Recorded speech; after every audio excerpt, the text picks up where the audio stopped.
ధ్యానిస్తాము. అంటే ప్రకటన గ్రంథంలో స్త్రీలు కాదు, ఆవిడ ఉపమాన రూపంగా చెప్పారని కూడా మనం చెప్పుకుంటా ఉన్నాం. అయితే ఇదని కూడా చివరి స్త్రీ, 4వ స్త్రీ గురించి ధ్యానిస్తున్నాం. పోయిన వారంలో ఏ స్త్రీ గురించి చెప్పుకున్నాం? బబులోను స్త్రీ గురించి. ఈ బబులోను స్త్రీ యొక్క పరిస్థితి ఏమైపోయింది? నాకేమి అంతా నాకు తెలియదు, నేను రాలేదు కదా అని ధైర్యంగా ఉంది. చివరికి ఏమైపోయింది? ఒక గడిలోనే నాశనం అయిపోయింది.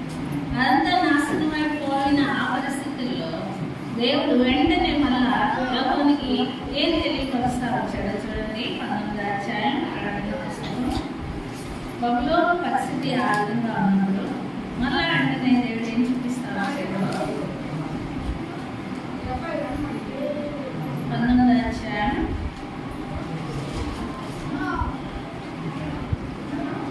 1వ వచనం. అటు తర్వాత జనుల శబ్దం వంటి గొప్ప స్వరము పరలోకం నుండి ఇలా చెప్పగా ఉంటుంది, ప్రభువును స్తుతించుడి, రక్షణ మహిమ ప్రభావములు మన దేవునికే చెల్లును. తర్వాత 6-7 వచనాలు కలిసి ఉన్నాయి, చదువుకున్నాం. అందరూ కలిసి చదువుకున్నాం. అప్పుడు గొప్ప జనుల శబ్దము, విస్తారమైన జల శబ్దం, బలమైన యోధుల శబ్దమును కోరిన స్వరము, ప్రభువునకు మన దేవుడు ఏలుచున్నాడు, ఆయన స్తుతించుడి, గొర్రెల వివాహోత్సవ సమయం వచ్చినది, ఆయన భార్య తను తాను సిద్ధపరచుకొని ఉన్నది కనుక మనం సంతోషపడి ప్రచారించి ఆయనను మహిమపరచడమని చెప్పగా. ఇక్కడ ఏం కనిపిస్తా ఉంది? బబులోను యొక్క నాశనం అయిపోయిన వెంటనే ఇక్కడ స్థుతి కనిపిస్తా ఉంది. అంటే బబులోను అంతగా నాశనం అయిపోయింది అంటే దుష్టత్వం అనేది నాశనం అయిపోయింది అవును కదా. దుష్టుడు నశించుట దేవునికి ఇష్టం లేదు, కానీ ఆ పాపంతో నిండుకున్న ఆ ప్రాంతం అంతా నశింప చేయబడింది అనేది ఇక్కడ యోగం చూస్తూ వచ్చాడు. వెంటనే పరలోకంలో ఏం కనపడతా ఉందంట? దేవుని స్తుతిస్తా ఉన్నారు. దేవుని స్తుతిస్తా ఉంది. వేశ్యకు పోల్చబడిన ఈ బబులోను ఈ రోమ పట్టణంలో సాదృశ్యంగానే ఉండాలి. ఈ నాశనం అయిన తర్వాత యోహానుకి ఇప్పుడు ఏం కనపడతా ఉన్నాయి? పరలోకంలో జరుగుతున్న సంభవాలు కనపడతా ఉన్నాయి. దేవుడు ఇవన్నీ మనకు మాదిరిగా ఉంచుతూ వచ్చాడు అవును కదా. ఎందుకు? బబులోను పరిస్థితి ఏంటి? తన అంతగా నాకేమి అని అనుకుంది, తర్వాత నాశనం అవుతా వచ్చింది. మన జీవితంలో కూడా అలా సరిచేయబడాలనుకుంటూ ఉన్నాము. అయితే ఇప్పుడు యోహానుకి ఏం కనపడతా ఉందంటే పరలోకం యొక్క జరిగే సంగతులు కనపడతా ఉన్నాయి. ఇక్కడ ఏమంటా ఉన్నాడు? దేవుడు యోహాను స్తుతింటా ఉన్నాడు. చూడండి అక్కడ ఏమంటా ఉంది? ప్రభువుని స్తుతించుడి అంటే 2 సెగలు కిందే రాశాడు. హల్లెలూయా హల్లెలూయా అన్నారు కదా అందరూ. హల్లెలూయా అంటే దేవుణ్ణి స్తుతించుడి. ఇక్కడే స్తుతించుడి స్తుతించుడి అనే ప్రకటన పుస్తకం 19వ వచనంలోనే 4 సార్లు కూడా ఉంటా ఉన్నాడు. అంటే ప్రభువును స్తుతించుడి అని. అయితే ఇక్కడ ఏం కనపడతా ఉందంటే ఆ పెళ్లి కుమార్తె తను తాను సిద్ధపడతారు. సహజంగా పెళ్ళి అంటే ఎలా జరుగుతుంది? ఎవరు సిద్ధపరుస్తారక? పెళ్లి కుమార్తె సిద్ధ తను అలంకరించుకుంటారా? సహజంగా భూమి మీద ఎవరు అలంకరిస్తారు? పక్కన ఉన్న చెలికత్తలు అందరూ ఫ్రెండ్స్, ఇప్పుడు బ్యూటీ పార్లర్ వాళ్ళు వచ్చారు, అందరూ వచ్చి ఏం చేస్తూ ఉంటారు? అందరూ అలంకరిస్తారు. అది వాళ్ళ ఇది వాళ్ళ అది పెట్టి ఇది పెట్టి అని చెప్పి ఏం చేస్తూ ఉంటారు? ఏది పెడితే అలంకారంగా ఉంటుందో అవన్నీ అలంకరిస్తారు. సహజంగా ఈ యొక్క వివాహము అనేది చూస్తే చూడండి సర్వాధికారి అయిన దేవుడు ఇది ఎక్కడ ఏర్పాటు చేస్తూ ఉన్నాడంటే ఇది మొదట ఆదాము కాలంలోనే దేవుడు మానవుని సృష్టిస్తున్నప్పుడు మానవుని యొక్క ప్రణాళిక, మానవుని సృష్టించే విషయంలో దేవుని ప్రణాళిక ఎలా ఉందంటే ఒక దేవుని యొక్క సంకల్పంగా ఉంది అవును కదా. వివాహం అనేది దేవుని యొక్క సంకల్పం అందుకే ముందుగా నిర్ణయించబడతా ఉంది. ఎప్పుడు భూమి పునాదులు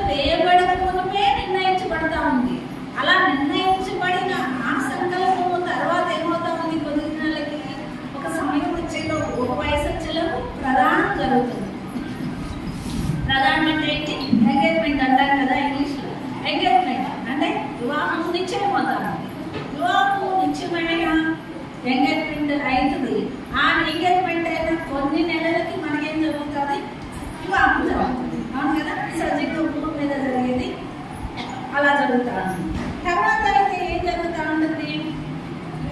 ఇప్పుడైతే అలా జరుగుతుంది, కానీ అప్పుడు యూదుల కాలంలో అయితే ప్రదానం చేయబడిన తర్వాత 1 సంవత్సరం కాలం వివాహం జరగకుండా ఉండేదన్నమాట. అంటే సంవత్సరం కాలం వివాహం జరగకుండా ఉండదు. అది ఎందుకు అలా తెలియపరుస్తా ఉందంటే, మరియమ్మకి యేసోపుకి ప్రదానం చేయబడిన తర్వాత వివాహం చేయకుండా అలా ఉంచారు. అప్పుడే తెలిసింది మరియమ్మకి యేసోపుకి ప్రదానం చేయబడిన తర్వాత మరియమ్మ గర్భవతి అని. అయితే ఇలాంటివి చూస్తా పోతే మన కోసం దేవుడు మనల్ని ప్రదానం చేసుకున్నానంటున్న దేవుడు మనల్ని కూడా వివాహానికి ఎన్ని సంవత్సరాల నుంచి ఎదురు చూస్తున్నాడో తెలుసా? 2025 సంవత్సరాల నుంచి మన కోసం ఎదురు చూస్తున్నాడు. 2025 సంవత్సరాల నుంచి ప్రభువైన యేసుక్రీస్తు మన కోసం, అంటే ఈ లోకంలో జన్మించినప్పటి నుంచి మనం కాదు, కానీ ప్రభువైన యేసుక్రీస్తు సిలువలో గాయపరచబడి కొట్టబడి పరలోకానికి ఆరోహణమైన దినము నుండి ఎదురు చూస్తున్నారు. అవును కదా? అంటే 2025 సంవత్సరాలకి 33.5 సంవత్సరాలు తీసివేసేస్తే ఎన్ని సంవత్సరాల నుంచి ఎదురు చూస్తున్నాడో తెలిసిపోతా ఉంటుంది. అంటే పెళ్లి కుమారుడిగా ఆయన రావడానికి మనకు సమయం ఇస్తూ ఉంటాడు. ఎందుకు? సిద్ధపడటానికి. ఎలా సిద్ధపడటానికి? ఎవరు సిద్ధపరచాలి? ఇప్పుడు మనల్ని ఎవరు సిద్ధపరచాలట? పెళ్లి కుమార్తెను ఎవరు సిద్ధపరుస్తున్నారు బైబిల్లో? తను తాను మామూలుగా. అయితే ఎస్తేర్ పుస్తకం చూడండి. ఎస్తేర్ పుస్తకంలో వాక్యం ఉంది. ఎస్తేర్ పుస్తకం 2:15 చదువునా? హేగే నిర్ణయించిన అలంకరణే ఎస్తేరు స్వీకరిస్తా ఉంది. అవును కదా? అయితే తనే అలంకరించుకుంటున్నాడు. ఇది అలంకరించుకోమా. కానీ ఈ రూతు పుస్తకం 3వ వచనంలో కూడా చూస్తే తన అక్క చెప్తా ఉంది, బోయలు దగ్గరికి వెళ్ళేటప్పుడు ఏం అలంకరించుకొని వెళ్ళాలో కూడా. అవును కదా? ఏం చెప్తా ఉంది చూడండి. 3:3 చదువురా. నువ్వు స్నానం చేసి తైలం రాసుకొని బట్టలు కట్టుకొని కళ్ళకు చాలా. ఇక్కడ చూసినట్లయితే ఏం చేస్తా ఉంది? పుస్తకంలో ఈ స్త్రీ కూడా బోయల దగ్గరికి వెళ్ళడానికి ఎలా వెళ్ళాలో తను అక్క చెప్తా ఉంది. అయితే అక్క చెప్పింది కానీ ఆమె సిద్ధపడి వెళ్ళింది. ఇక్కడ చూస్తే ఎస్తేరు కూడా హేగే నిర్ణయించాడు, కానీ హేగే చెప్పిన ప్రకారం ఆమె అలంకరించింది. ఎస్తేరు 5:5లో కూడా ఏమంటా ఉంది? రాజభూషణములు ధరించుకొని రాజు దగ్గరికి వెళ్తా ఉంది ఎస్తేరు. అంటే ఏంటి? మనం రాజు దగ్గరికి వెళ్ళాలంటే, అంటే బోయస్ దగ్గరికి వెళ్ళాలంటే రూతు ఎలా అలంకరించుకుందో, ఎస్తేరు ఏ విధంగా అలంకరించుకుందో, దేవుని బిడ్డలమైన మనం కూడా వివాహానికి సిద్ధపడే ముందు ఇలాంటి అలంకరణ అనేది, సిద్ధపడనేది అవసరమని దేవుడు ఇక్కడ చెప్తా ఉన్నారు. అయితే ఇక్కడ ఏంటంటే చూసినట్లయితే ఈ యొక్క దేవుడు మనల్ని ఏర్పాటు చేసుకున్నాడు. ఎప్పుడు? జగత్తు పునాది వేయబడకుంటే మన విషయంలో ఒక సంకల్పం కలిగి ఉన్నారు. తల్లి గర్భంలో ఋతువులో పునిపై నేను ఎరిగి ఉన్నానంటున్న దేవుడు తల్లి గర్భంలో ఋతువులో పునిపై నీ విషయంలో ఒక సంకల్పం కలిగి ఉన్నాడు. తన బిడ్డగా ఏర్పాటు చేసుకోవాలని. నువ్వు ఈ లోకంలో జన్మించినప్పుడు నేను ఒక సంవత్సరంలో తను రక్షించుకున్నాడు అంటే నేను ప్రదానం చేసుకున్నాడు. ఎప్పుడు? తన పరిశుద్ధ రక్తం ద్వారా కడగబడిన వారందరూ ఆయన ప్రదానం చేయబడిన వారు. అంటే అలా రక్షించుకున్నాడు. అయితే వివాహం ఎక్కడ జరగబోతా ఉంది? పరలోకంలో జరగబోతా. ఎప్పుడు జరగబోతా ఉంది? ప్రభువైన యేసుక్రీస్తు అక్కడ. ఇప్పుడు మనం వివాహం జరిగే సమయం ఎప్పుడు అంటే, ఇప్పుడు ఏ కాలంలో ఉన్నాం మనం? కృపాకాలంలో. దేవుడు ఇది కృపాకాలం, ఇది కృపాకాలంలో వివాహం జరిగే సమయం ఎక్కడంటే, ఈ కృపాకాలం ముగించి సంఘం ఎద్దబడిన తర్వాత శ్రమల కాలంలో ఉండాలి. ఆ శ్రమల కాలం ముగిసే సమయంలో వివాహము జరుగుతుంది. 7 ఏళ్ళ శ్రమ కాలం ఉంది కదా, ఆ 7 ఏళ్ళ సంఘం మధ్యాకాశంలో ఉన్నప్పుడు ఈ 7 ఏళ్ళ యొక్క శ్రమల కాలం ముగించబోయే ఆ సమయంలో వివాహం జరుగుతుంది. వివాహం జరిగిన తరువాత దేవుడు ఏం చేస్తాడంటే, వివాహం మధ్య లోకంలో జరిగిన తర్వాత తన స్నేహితులు చెలికత్తలను ఈలోక సంబంధమైన వివాహం జరిగితే ఎలా వరుడు మళ్ళీ ఎక్కడికి వెళ్తాడు? అత్తగారింటికి వెళ్తాడు కదా. అలా వివాహం చేసిన తర్వాత ఇంకా వెంటనే ఏం చేస్తారు? మళ్ళీ నిద్రని వెళ్తారు కదా. అలానే ప్రభువైన యేసుక్రీస్తు భూమి మీదకి పెళ్లి కుమార్తెను తీసుకొని సంఘాన్ని తీసుకొని రాబోతారు. అప్పుడు మళ్ళా కొత్త భూమి, కొత్త ఆకాశము, అప్పుడు పరిశుద్ధాత్మ అనుభవం ఉండే అనుభవాన్ని అప్పుడు దేవుడు చూపించబోతారు. అయితే దేవుడికి ఇదంతా ఒక క్రమంలో దేవుడు ఏర్పాటు చేయబోతారు. అయితే దేవుడు మనతో చెప్తున్నాడు, ఆ పరలోకంలో జరిగే వివాహానికి వెళ్ళాలంటే, అంటే దేవుడు మనల్ని కన్యగా, దేవుడు మనల్ని వివాహానికి పెళ్లి వరువుగా సిద్ధపరుస్తున్నాడంటే ఇప్పుడు ఏం చేయాలి? మనం సిద్ధపడి ఎలా సిద్ధపడి ఉండాలని చూసినట్లయితే చూడండి, ఒక వాక్యం చూద్దాము. అంటే పాత నిబంధన భక్తులందరూ అబ్రహాం అన్నాడు, ఈయన నా స్నేహితులని. పాత నిబంధనలో భక్తులందరూ ఆయన స్నేహితులైతే, ఆయన అంటే ఆదాము ప్రక్కటెముకలో గాయం చేసి ఎలా స్త్రీని నిర్మించాడో, ప్రభువైన యేసుక్రీస్తు కూడా ఆ సిలువలో ప్రక్కలో గాయం అంటే బల్లెపోటు పురబడిన ద్వారా, మళ్ళా కాళ్ళ చేతుల్లో శీలలు కొట్టడం ద్వారా, తలలో ముళ్ళ కిరీటం పెట్టడం ద్వారా, అంటే ప్రభువైన యేసుక్రీస్తు సిలువలో గాయపడుట ద్వారా సంఘం ఏర్పాటు చేయబడింది. అవును కదా? ఎలా ఏర్పాటు చేయబడింది? ఆది ఆదాము ప్రక్కలో ఏర్పాటు చేయబడి స్త్రీని తీసినట్టు ప్రభువైన యేసుక్రీస్తు కూడా ఆ సిలువలో గాయపరచబడుట ద్వారా సంఘాన్ని ఏర్పాటు చేస్తూ వచ్చారు. అపోస్తలుల కార్యాలు 2వ అధ్యాయంలో మొదటిగా సంఘం స్థాపించబడతా వచ్చింది. అలా సంఘం స్థాపించబడతా వచ్చింది. అందుకే అపోస్తలుల కార్యాలు 20వ అధ్యాయం 28లో ఉన్నారు. చూడండి, చదవండి. అపోస్తలుల కార్యాలు 20వ అధ్యాయం 25లో వచ్చింది.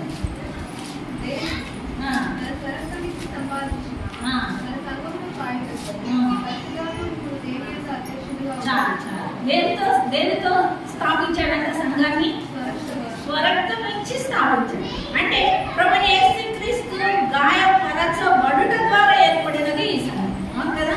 ఇది ఊరికి వచ్చిందా సంఘం? ఒకవేళ మీరు అన్నారు, బిడ్డలను నేను ఊరికి కనలేదు. ఎలా కంటాము? ప్రసవ వేదన పడి పిల్లలను కంటున్నామని చెప్పుకుంటున్నాం మనము స్త్రీలను.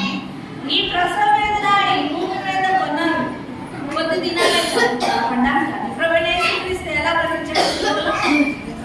తను ఎంతో నలగొట్టబడ్డాడు, దూషించబడ్డాడు, నిందించబడ్డాడు, గాయపరచబడ్డాడు. ఆ గాయాల ద్వారా ఏర్పడిన సంఘమే భూమి మీద ఇప్పుడున్న ఈ సంఘం. అనేక రకాలుగా, అనేక విధాలుగా, అనేక డినామినేషన్ ద్వారా ఏర్పాటు చేస్తున్న సంఘాలన్నీ ఒకటే దేవుడి దృష్టిలో. అవును కదా? మనమైతే ఇలా పేర్లు పెట్టుకున్నాం, కానీ దేవుడు ఒకటే. ఎందుకని? దేవుడు తన స్వరక్తం ద్వారా ఏర్పాటు చేయబడిన సంఘం.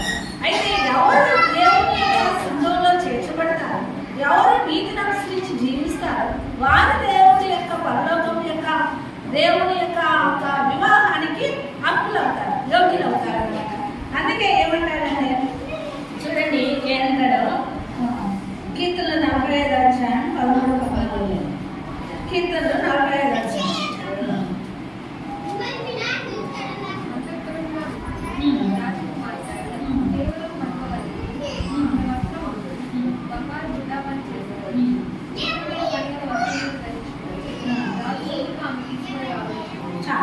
ఎలాంటిదన్నా విచిత్రమైన వస్త్రం ధరించుకొని ఎక్కడికి? రాజు దగ్గరికి విచిత్రమైన వస్త్రం ధరించుకొని. ఇప్పుడు రాజులకు రాజైన ప్రభువైన యేసుక్రీస్తుని మనం చేరాలంటే, ఆయన ఎదుర్కోవాలంటే, ఆయన ఎక్కడికి వెళ్ళాలంటే మనం కూడా ఏం ధరించుకోవాలి? చూడండి, ఏం ధరించుకోవాలో చెప్తా ఉన్నాడు. చూడండి, ఫిలిప్పీ 3వ అధ్యాయం 4వ వచనం నుంచి 9వ వచనాలు చూసిన, రోమా 3:24లో చూసిన ఏమంటా ఉందంటే, దేవుడు అనుగ్రహించే నీతిని ధరించుకోవాలి. ఏం ధరించుకోవాలి? మనం నీతిని ధరించుకోవాలి. ఇది నీతిని ధరించుకోవాలంటే ముందు అసలు మనం ఏం చేయాలి? దేవుణ్ణి గుర్తెరగాలి. దేవుడు అంటే ఏంటో తెలుసుకోవాలి. ఈ లోకంలో దేవుడు కనబడేవారు ఎంతో మంది ఉన్నారు. అవును కదా? ఎంతో మంది కోట్ల మంది దేవతలు అనబడేవారు అనేక పేర్లు ఉన్నారు. ఏ దేవుడైతే నీ కోసం గాయపరచబడ్డాడో, ఏ దేవుడైతే నీ కోసం ఆ శిలువలో వేలాడదీయబడ్డాడో ఆ దేవుడు గుర్తెరగాలి ముందు. ఈ దేవతలనే పడేవారు ఎవరు నీ కోసం ఏమీ చేయలేదు, అవును కదా? ఈ దేవతలన్న పడేవారు ఎవరు నిన్ను ప్రేమించలేదు. నువ్వు 24 గంటలు ఎంత సేవ చేసినా వారు నిన్ను ప్రేమించలేదు. ఇదిగో నేను ఉన్నానని ధైర్యం చెప్పేవారు, నీతో మాట్లాడేవారు ఎవరు లేరు. కానీ నీ కోసం ప్రాణం పెట్టి ఇదిగో నేను మళ్ళా వస్తాను, నాతో పాటు సంతోషంగా ఉండే స్థలానికి తీసుకొని వెళ్తాను, నువ్వు సిద్ధంగా ఉందని చెప్పేది మాత్రం మన ప్రభువైన యేసుక్రీస్తు వారే. అందుకే ముందు ఏం చేయాలి? ఆయన్ని గుర్తుగా రక్షణ పొందాలి. అంటే పెళ్లి కుమార్తెగా సిద్ధపడాలి అంటే ముందు మనకు కావాల్సిన యోగ్యత రక్షణ. అంతేకాదు మనం దేవునికి ప్రతిష్ఠించుకోవాలి. 1 Petrus 3:16 ఉంది. మనం ఏం చేయాలి? చదవండి. 1 Petrus 3:16.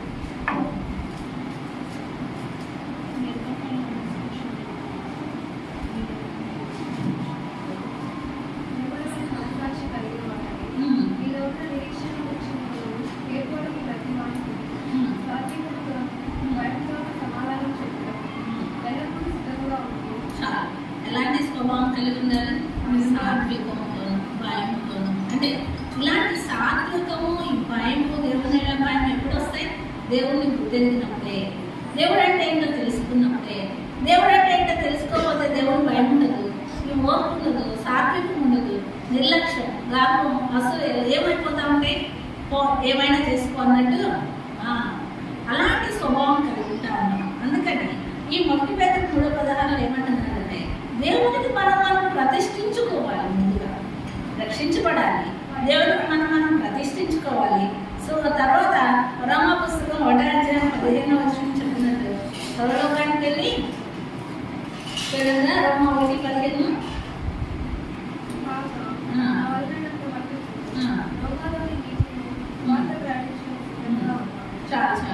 ఏం చేయాలంట?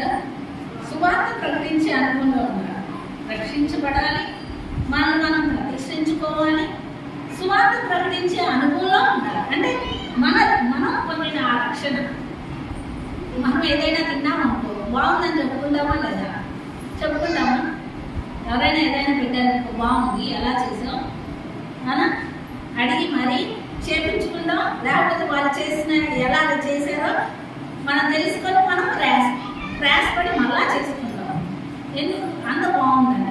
అంటే ఈలో సంబంధమైన తినే ఆహారం కోసం ఆ విధంగా ప్రయాసపడుతున్నాం. అయితే వాళ్ళని అడుగుతాం, తెలుసుకుంటాం, మనం చేసింది వాళ్ళకి చెప్తాం.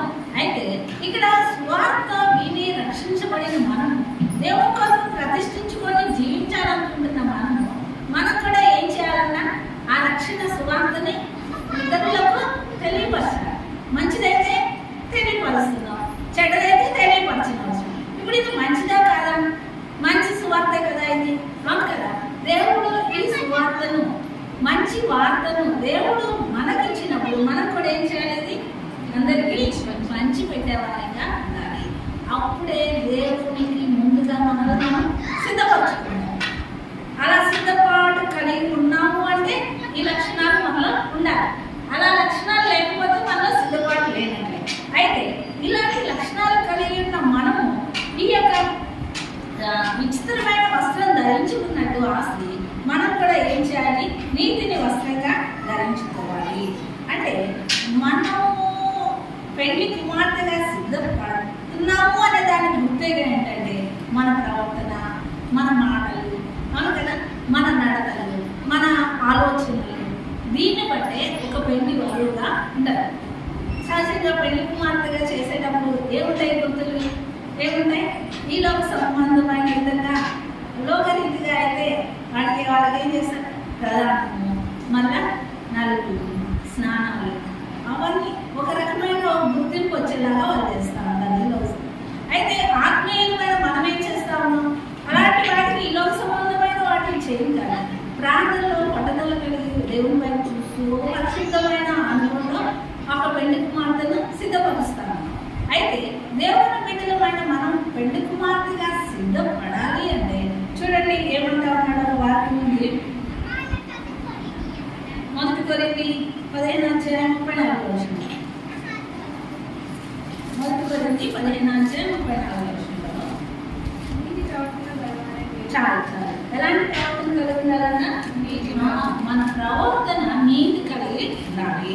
మళ్ళీ ఎఫెసీ 4:4 కూడా అంటాడు, యథార్థమైన భక్తి కలిగి ఉండాలి. ఏం కలిగి ఉండాలి? నీతి కలిగి ఉండాలి, యథార్థమైన భక్తి కలిగి ఉండాలి. అంతేకాదు 2 పేతురు 2:5 నోవా గురించి రాస్తూ అంటాడు గ్రంథకర్త, ఏమనంటే నోవాహు అంత శ్రమ పడతా ఉన్నా ఆ ఓడ కడిపి శ్రమ పడుతూ కూడా ఏం చేస్తూ వచ్చాడన్నా సువార్త ప్రకటిస్తూ వచ్చాడు. ఎలాంటి పరిస్థితుల్లో సువార్త ప్రకటిస్తూ వచ్చాడు? అందరూ దూషిస్తున్నారు, ఓడ కడుతున్నప్పుడు హేళన చేస్తూ ఉన్నారు, నిందిస్తున్నారు. అలాంటి పరిస్థితుల్లో కూడా నోవాహు ఓడ కడుతూ సువార్త ప్రకటిస్తున్నారు. అంటే మనకి అలాంటి కఠినమైన పరిస్థితులు ఉన్నాయో మన చుట్టూ లేవు కదా, అయినా కానీ మనం సువార్తను మాత్రం ఇతరులకు ప్రకటించలేకపోతాం. నోవాహు నీతిమంతుడని ఎందుకు ఆ దినాన దేవుడు ప్రకటిస్తూ వచ్చాడంటే తన ప్రవర్తనను బట్టి, తను చేసిన పనిని బట్టి. అవును కదా, అంత శ్రమంలో కూడా తను నోవాహు నీతిపరుడని ఎందుకన్నాడు? ఎందుకంటే తను చేస్తున్న పనిని బట్టి, తన ప్రవర్తనను బట్టి దేవుడు నీతిమంతుడిగా ఎంచాడు. మనను కూడా నీతిమంతులుగా ఎంచాలి అంటే మనలో ఏముండాలి? మన ప్రవర్తన, మన నీతి, మన స్వభావము, మన మాటలు, మన పని, దాన్ని బట్టే మన నీతిమంతులుగా తీర్చిపెట్టాలి. చూడండి ఏమంటారు అన్నాడు కీర్తన పుస్తకం 71 కీర్తన 71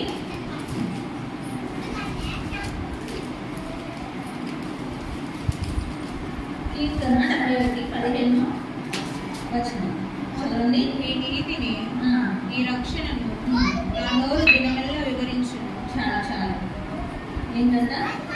నీ నీతిని ఈ రక్షణను ప్రకటించేదిగా ఉన్నాను. 24లో కూడా అంటా ఉన్నాడు, 21:24లో నా నాలుక దినమెల్లా నీ నీతిని వర్ణించింది. ఎవరు వర్ణిస్తా ఉన్నారంట? నాలుక. దావీదు చెప్తా ఉన్నారు, దావీదు నాలుక దినమెల్లా వర్ణిస్తా ఉన్నాడు. ఆయనని వర్ణిస్తా అంటే రోజు కూడా చాలా అంతగా వర్ణిస్తూ ఉన్నాడు, అంతగా ప్రకటిస్తూ ఉంటాడు. అందుకని దేవుని బిడ్డలమని చెప్పుకుంటున్న మనం, రక్షించబడిన అనుభవంలో ఉన్న మనం కూడా మన ప్రవర్తన, మన పనిని బట్టే మనం నీతిమంతులుగా తీర్చబడదామని గుర్తిరిగి మనలో మనం సరి చేసుకుంటూ ఉన్నాం. ఈ చివరి దినాల్లో మనకి ఈ యొక్క చివరి అంటే ఈ సంవత్సరం చివరి రోజుల్లో కొత్త సంవత్సరానికి వెళ్ళబోయే ముందుగా నేను నా పనులు నీతిని అనుసరించుకుంటున్నాయా లేదా, నా ప్రవర్తన ఎలా ఉంటుంది, నీతిని అనుసరించి దేవునికి భయభక్తులు కలిగి ఉంటున్నానా లేదా, ఏ విషయంలో నేను తప్పిపోతున్నాను, ఏ విషయంలో దేవుని యొక్క వాక్యానుసారం నడుచుకోలేకపోతా ఉన్నాను, ఏ విషయంలో దేవుని యొక్క ఇష్టాన్ని నెరవేర్చుకున్నా నా ఇష్టాన్ని నెరవేర్చుకుంటున్నాను అని మనల్ని మనం వాక్యం వెలుగులో సెర్చ్ చేసుకుంటూ ఇక ఉన్న కొద్ది దినాలైనా జాగ్రత్తగా ఉండు. నూతన సంవత్సరంలో ఇక నేను అలా ఉండను, నూతన తీర్మానంలో ముందుకు సాగిపోతాను, ఇక జాగ్రత్తగా దేవుని కొంత సిద్ధపాటు కలిగి ఉంటాను, రాకడ దినాల్లో ఉన్నాం, కృపాకాలంలో ఉన్నామని తెలియదు. మనం ఏం చేయాలి? సిద్ధపరచుకోవాలి. అదే పెళ్లి కుమార్తె సిద్ధపడాలి. ఎవరు సిద్ధపరచాలి? ఇప్పుడు మనల్ని ఎవరు సిద్ధపరచాలి? పెళ్లి కుమార్తెగా మనల్ని మనమే సిద్ధపరచుకోవాలి. ఎవరైనా వచ్చి సిద్ధపరుస్తారా? ఇలా సంబంధమైన పెళ్లి కుమార్తెని ఇతరులు సిద్ధపరచేది, కానీ మనల్ని ఎవరు సిద్ధపరచాలి? పెళ్లి కుమార్తెగా మనల్ని మనమే సిద్ధపరచుకోవాలి. మన బలహీనతలు మనమే, ఎందుకు మన బలహీనతలు మనకే తెలుసు, కానీ ఇతరులకి పైన స్వభావం అయితే ఇతరులు చూస్తారు, కానీ లోపల అంతరంగంలో ఉన్న ఏమేమి ఉన్నాయో ఎవరికి తెలియదు. పైకి బాగుండి లోపల అంతరంగం ఎన్నో ఉంటాయి. అందుకని అవన్నీ మనం సెర్చ్ చేసుకునే అనుభవంలో ఉండాలని చూస్తూ ఉంటారు. అందుకే చూడండి, యోబు పుస్తకం 29:14 ఉంటారు. యోబు పుస్తకం 29:14 నేను నీతిని వస్త్రంగా ధరించుకొని చాలు. ఏం ధరించుకున్నానంట? యోబు నీతిని వస్త్రంగా ధరించుకున్నానంట అన్నాడు. అంతేకాదు 1 పేతురు 5:5 కూడా మాట్లాడారు. చూడండి, 1 పేతురు 5:5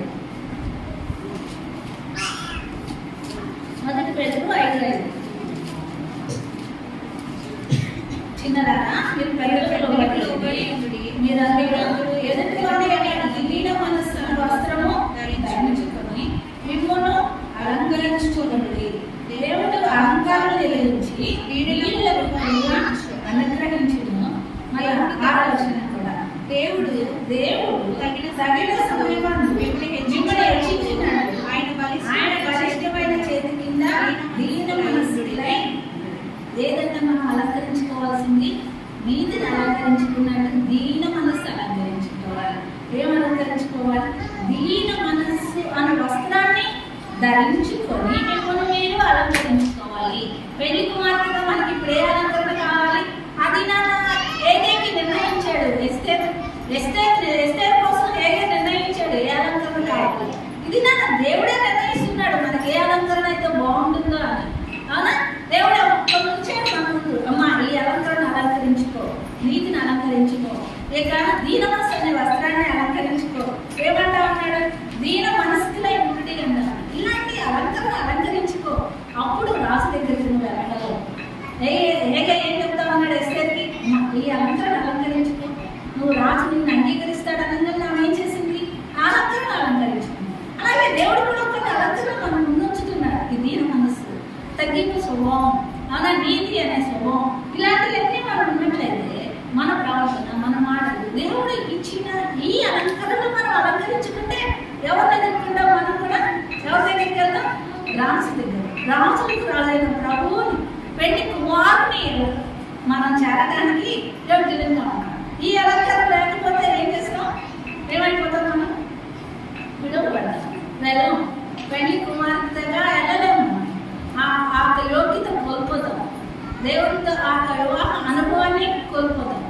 ఇప్పుడు ఎందుకు వివాహం అనేది ఇక్కడ దేవుడు చెప్తా వచ్చాడంటే, ఆది కాలం నుంచి ప్రభువైన దేవుడు జన్మించేంత వరకు ఆ భక్తులందరూ దేవుడు స్నేహితులుగా ఏర్పాటు చేసుకున్నాడు. అవును కదా?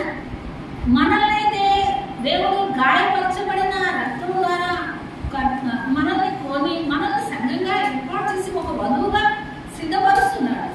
అయితే దేవుని యొక్క ఉద్దేశము, దేవుని ప్రణాళిక ఏంటంటే, ఆ దినాన రూతు ఒక పేదరాలు, అవును కదా, ఎన్నిక లేదు, ఒక అన్నిరాలు బోయోజు దగ్గరకు వచ్చినప్పుడు ఏమీ లేని ఆమె బోయోజు ఆస్తంతటి మీద ఏమైంది? ఆమెకి అధికారం వచ్చింది, హక్కుదారు.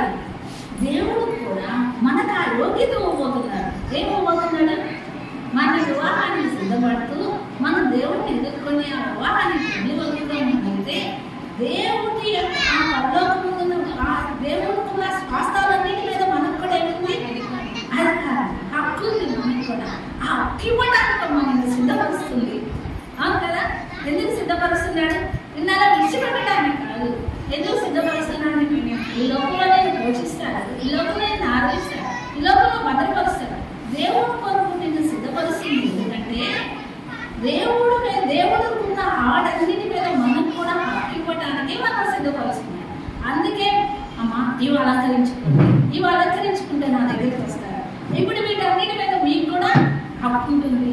అవును కదా? ఎవరికి హక్కు ఉంటుంది? ఈ లోక సంబంధమైన వివాహం జరిగించుకున్నప్పుడు వచ్చినప్పుడు వాళ్ళకి ఎవరికి హక్కు ఉంటుంది? మన ఇంట్లో వచ్చిన కోడలకి మన ఇంట్లో అధికారం ఎలా అప్పగిస్తున్నాము? మనకెలా అధికారం ఉందో వచ్చిన కోడలకు కూడా ఎలాంటి అధికారం అప్పగిస్తున్నామో మనం కూడా దేవుని ఇంటికి వెళ్తే దేవుడు ఏం చేస్తా ఉన్నాడు? వాటన్నిటినీ మనకు కూడా అప్పగించడానికి, వాటి మీద హక్కు కలిగించడానికి దేవుడు. అందుకే ఏమన్నా ఉన్నాడో చూడండి, తగిన సమయంలో మిమ్మల్ని హెచ్చించినట్టు ఆయన బలిష్టమైన చేతి కింద దేని మనస్కులై ఉండి అంటా ఉన్నాడు. అంతేకాదు 9వ వచనంలో అంటున్నాడు, విశ్వాసమందు స్త్రీలై ఉండమంటా ఉన్నాడు. ఏమంటున్నాడు? విశ్వాసమందు స్త్రీలై ఉండి అంటున్నాడు. మరలా ఏం చెప్తా ఉన్నాడు చూడండి, 12వ చివరిలో, ఈ సత్యకృపలో నిలకడగా అంటే వీటన్నిటిలో మనం ఎలా ఉండాలి? నిలకడగా ఉండాలి, స్థిరంగా ఉండాలి, జారిపోయే పరిస్థితులు అనేకం వస్తాయి. ఎందుకంటే దుష్టుడు వేసే అన్నారు ఏంటంటే దేవుడి యొక్క వివాహానికి మనం వెళ్ళకుండా ఉండాలని, వాటన్నిటి మీద మనం హక్కు పొందకుండా ఉండాలని, దేవుడిని దూరం చేయాలని శత్రు వేస్తున్న ఆలోచన, ప్రణాళిక. ఆయన ఉద్దేశం మనల్ని ఎంతసేపు ఆ నరకాన్ని తీసుకెళ్లాలనే శత్రువు ఆలోచన. అందుకని దేవుని ఆలోచన ఏంటి? తనతో పాటు తీసుకెళ్ళి తనతో పాటు వివాహం జరిగిన తర్వాత వాటన్నిటి మీద హక్కు ఇవ్వాలని దేవుని యొక్క ఆలోచన. ఇప్పుడేంటి? శత్రువు ఒకవైపు లాగుతా ఉన్నాడు. మనం దేనికి ప్రాధాన్యత ఇస్తాము? ఇద్దరు పట్టుకున్నట్టు ఎవరికి ఇస్తాం? ఎవరు బలంగా లాగితే వాళ్ళు వెళ్తారు. మనం శత్రువుకే బలంగా లాగుతా ఉంటున్నారు. ఎందుకని అవి ఆకర్షిస్తున్నాయి, అవి అందంగా ఉన్నాయి. మనకి ఈ అందంగా కనపడతాయి, ఇవి కనపడతాయి కదా అందంగా కనపడతాయి. ఈ పరలోకం ఏంటో ఏమో మనకు కనపడదు కదా, ఇవైతే లోకంలో ఉండేది కనపడతాయి. అందుకని మనం ఏం చేస్తా ఉన్నాం? వాటి వైపు వెళ్తాం. అందుకని మెలకువ కలిగి ఉండాలి, స్థిరంగా ఉండాలి. దేవుడు గొప్ప కార్యాలు మన పక్షాన చేయడానికి సిద్ధంగా ఉన్నాడు. అందుకే చూడండి, చివరిగా వాక్యం చూసుకొని చూద్దాం. దేవుడు మన పక్షాన ఏం చేయాలనుకుంటున్నాడో చూడండి. ఎఫెసీ పుస్తకం 5వ అధ్యాయం, ఎఫెసీ 5:25. పురుషులారా, మీరును మీ భార్యను ప్రేమించుడి. 23వ వచనం కూడా క్రీస్తు సంఘమునకు శిరస్సై ఉన్నవాడు. పురుషుడు భార్యకు శిరస్సై ఉన్నాడు. క్రీస్తే శరీరముకు రక్షకుడై ఉన్నాడు. క్రీస్తు ఎవరన్నా? సంఘానికి శిరస్సు. క్రీస్తు సంఘానికి శిరస్సు. క్రీస్తే శరీరానికి కూడా రక్షకుడు. సంఘానికి, మన శరీరానికి ఆయనే శిరస్సుగా ఉన్నాడు. 25వ వచనంలో చూడండి,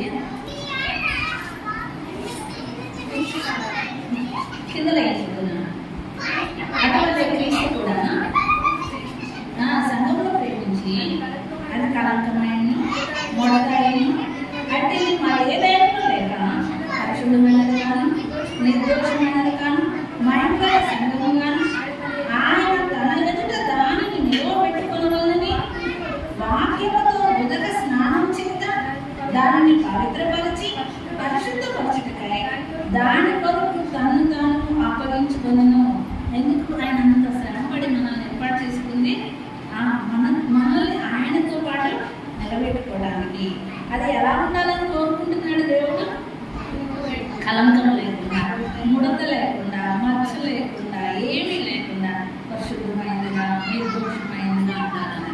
మనం ఎలా ఉండాలి? ఇప్పుడు దేవునికి పరిశుద్ధంగా, నిర్దోషంగా ఉండాలి. మచ్చ మడత ఏమీ లేకుండా ఉండాలి, కలంకం లేకుండా ఉండాలి. అంటే దేవుడు కోరుకుంటున్న ఈ అలంకరణ, దేవుడు ఇచ్చిన ఈ అలంకరణ, మన ప్రవర్తన, మన పని దేవుడు ఇష్టమైనదిగా ఉంటే తప్పకుండా మనం రేపు దేవుని యొక్క వివాహ మహోత్సవం, ఆ వివాహానికి సిద్ధపడతాం. చూడగా ఈ 19వ అధ్యాయంలోనే ప్రకటన 19 అధ్యాయం అది చివరిగా చదువుకొని ప్రార్థన చేసుకుంటాం. చాలా విషయాలు ఉన్నాయి కానీ మనం ఇంకొకటే ధ్యానిస్తున్నాం. 7వ వచనం, సర్వాధికారి ప్రభువులకు మన దేవుడు ఏమిచ్చినాడు, ఆయన స్తుతించింది. గొర్రెపిల్ల వివాహోత్సవ సమయం వచ్చింది, ఆయన భార్య తను తాను సిద్ధపరచుకొని ఉన్నది కనుక మనము సంతోషపడాలి. ఎలా వస్తా ఉన్నాడో చూస్తే, ఎలా వస్తున్నాడంటే ఆ పాట పాడుతున్నాం. ఎలా వస్తున్నాడు? 11వ వచనంలో తెల్లని గుర్రమేకి వస్తా ఉన్నాడు. అంటే ఆయన చూడండి 11వ వచనంలో ఆయన రక్తంలో ముంచబడిన వస్త్రము ఆయన ధరించుకొని, అంటే ఆయన దేవుడు మన కోసం అంతగా శ్రమపడి మనల్ని కూడా తన రాజ్యంలో ఉంచడానికి గొప్ప ఆధిక్యత మనకు పొందుతా ఉన్నాడు. మనం కూడా పరలోకంలో హక్కుదారులుగా చేయడానికి ఏమి లేని వారమైన మనల్ని, బలహీనని, ఏమి లేని వారిని చూడడానికి కూడా అందరి చేత ధృవీకరించబడిన మనల్ని పరలోకంలో మనల్ని కూడా హక్కుదారులుగా చేయడానికి దేవుడు మనల్ని సిద్ధపడమంటారు. ఆ విధంగా సిద్ధపడడానికి దేవుడు మనకి సహాయం చేయాలని ప్రార్థన చేస్తాం.